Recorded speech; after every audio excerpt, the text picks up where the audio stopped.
eller ikke foreslår. Så årets, jeg mener årets Banani pokalmodtager, det skal være en, der har gjort noget for Banani, og virkelig har altid været banist. Udover alle grænser. Og der falder altså valget meget sikkert på Rolle. Roland Nilén. Roland. Hvor er du henne? Det er smart.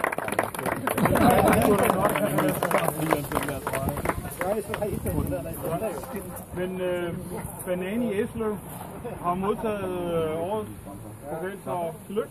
Tak, jeg vil godt komme det